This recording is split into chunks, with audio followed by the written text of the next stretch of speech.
And welcome to the latest of our Picks and Ponderings video previews.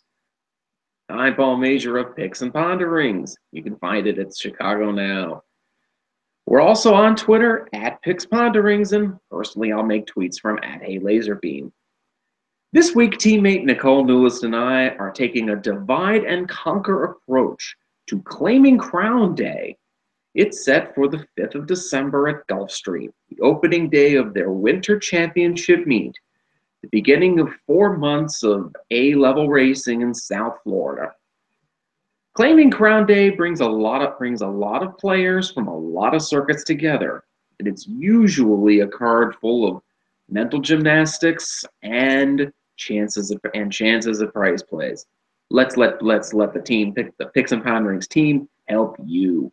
In this preview, we're going to look at the Rapid Transit. The Rapid Transit is at 7 furlongs on the Gulfstream Park Dirt. Like all of the claiming Crown races, it has a starter allowance set of conditions. That is, those that have raced for a claiming price not exceeding $12,500 and have done it since New Year's Day of 2014. Meet those two conditions, and you can enter the claiming Crown. Now, you could have, started for an optional 12.5. You could have been in an optional 12.5 last time, or you could be in the DeFrancis Memorial Dash last time.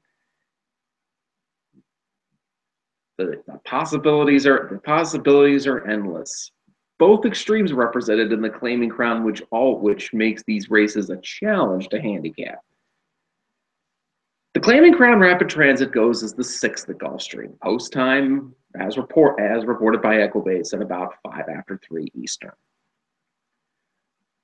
The defending champion of the Claiming Crown Rapid Transit, a race with $110,000 in purse funds, is number 11, Grande Shores. Stanley Gold Train's Edgar Zayas rides for the Jacks Are Better farm, a major quantity player in terms of the South Florida horse racing game. Grande Shores won this race last year with a stylish off the pace effort. He came back. He actually franked that form over the winter at Gulfstream. He was second in the Hooper at a one-turn mile at Gulfstream later in the meet at 25-1. He also showed up in some minor stakes and actually cracked the Superfecta in a pretty strong running of the Grade 2 Smile Sprint. That held during the summertime at Gulfstream. He happened to finish that day. He finished that day behind Favorite Tail, himself a Grade 3 winner, Work All Week, a Grade 1 winning Champion Illinois bred, and Wildcat Red, who later won a stakes on the Haskell undercard. Grande Shores has been keeping company in stakes races, so it's a little mind-boggling to see Grande Shores show up in an optional 12.5, and that's what he did last time. And he basically ran in a field beneath his ability. He won. He may have won by a nose, but he won at 1-5, and the public knew he was against competition that was beneath him. And I'm thinking that Stanley Gold put this race into him to kind of keep him on the straight and narrow with a race like the Claiming Crown in his sights. He's 9-2 on the morning line, and he's going to get in as an off the pace type, which is how he won this race last year. Which also keep in mind, and also he was even able to pull back off the pace at the 1-turn mile last winter in the Grade 3 Hooper. But he'll pull off the pace because he gets a target to chase. The target in this case is Trouble Kid. We will get to the exploits of Trouble Kid a little later. We're slotting second, number 7, Stall Walking Dude. David Jacobson trains Javier Castellano will get the call on this runner who was last seen in the DeFrancis Memorial Dash, a race that as a published time will be run as a Grade 3 next year. In the DeFrancis, Stall Walking Dude had some had some gate issues and swung wide in the stretch and raced okay. He was sort of in mid pack for most of the running. The last time he had a win was up at Saratoga 4 back in a minor stakes there for 100 grand. But like Grande Shores, this is a runner that has been running in much classier events than the starter stakes. And considering the Castellano is down here and not in the snowy climbs or whatever it is, an aqueduct. He's down here. He's at Gulfstream. He'll have the call, and he's got some familiarity.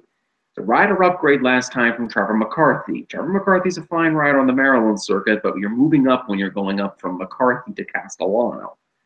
Plus, if he runs back to the races he had at Belmont through the summer, or even at Saratoga through the summer, he makes sense in this field. He also is, being a Jacobsen, someone that we know that's going to be well prepared for this. Jacobsen plays the claiming game as well as others in New York, although the Twitter chatter and Facebook chatter sometimes suggest otherwise. Now we come to Trouble Kid, who we're going to stand against in this race. Trouble Kid is a troublesome pick in here. We think Trouble Kid is in trouble. Enough puns, why is that? First off, Trouble Kid won the DeFrancis Memorial Dash last time. And he also was a winner of the Grade 3 Gallant Bob on the Pennsylvania Derby undercard. The Pennsylvania Derby is the Pennsylvania Derby day race was at 6 furlongs. The DeFrancis was at 6 furlongs. This race is at 7 furlongs, and there's nothing. And we're going to be taking a short price. He's lined at 9 to 5 on the morning line to suggest he can do 7 furlongs. Plus, Trouble Kid has won his races in one style: break on top, sprint out front, and then outrun the rest of the field. That might not work going 7/8. That really might not work in a big, bulky field. That really, really might not work if you're going a furlong longer than you've been going in your races, like the DeFrancis. Plus, he's wheeling back after. Plus, the DeFrancis was 2 weeks ago. I remember doing the video preview and listening to Nicole talk about this race. Something tells me this is a +1 race. That the connections didn't really point for the DeFrancis. They just kind of threw the DeFrancis in as sort of, I'm sorry, they threw the Claiming Crown in as a +1 race, thinking, let's just go for the Claiming Crown. I mean, he's eligible for it. He probably has some back claiming conditions from Parks. But he won the $350,000 DeFrancis. He probably can go away for a little bit of time. He can be a quality Grade 3, Grade 2 sprinter next year, and now we're running in a 110,000 starter state. Something does not seem right. And that's why we're looking at Trouble Kid as a stand against. Instead, consider number 5, Newfound Gold, Jose Ortiz to ride for trainer Mike Maker. This one is owned by the Ramseys, not bred by the Ramseys. Be careful, but that's okay because the Ramseys can play the Claiming Crown game. Please look back at St. Borealis last year in the Claiming Crown Emerald. Why Mike Maker would go to Southern California is a bit of a mystery, but alas, we have that. He was claimed last time in a 25,000 race at Del Mar and brought from that to the Claiming Crown. And he hits the Claiming Crown eligibility. 2 back, he was in for 12.5, also on the Southern California circuit. While Newfound Gold may be going 7 furlongs, but he has gone 7 furlongs before. Unlike Trouble Kid, he has 2/3. He has 2/3 at the distance, and while he projects his speed, He doesn't need the lead at every call, a la Trouble Kid. 2-back and 3-back, he was able to pull off of a lead and not be the one in front at every step of the way. Maybe Newfound Gold is the game speed that hangs around. And sometimes at Gulfstream, that's all you need to do to win. That's all you need to do to be in the frame, is to be forward and within touch of the leaders on a track that can favor that style. So in the 6th, on Saturday at Gulfstream, the Claiming Crown Rapid Transit. All measure like the number 11 Grande Shores in a mild upset. Over the number 7, Stallwalkin' Dude. Grande Shores is 9-2 on the morning line. Stallwalkin' Dude, 7-2 on the morning line. And we will slot number 5, Newfound Gold, at 12-1 on the morning line in the 3rd position. We're taking a stand against the 9-5 morning line favorite Trouble Kid. Alert, alert, alert, alert. We think this is a horse who will find 7 furlongs too far, who will be pressed and hounded on the front end, and will be a short price based on the fact he won the DeFrancis last time. For a long shot in here, we're going to go to the Maryland circuit, and that's number 3, Rockin' On By. Taylor Hull will ride this long shot, who comes out of a starter stakes last time. The starter cap was 16,000.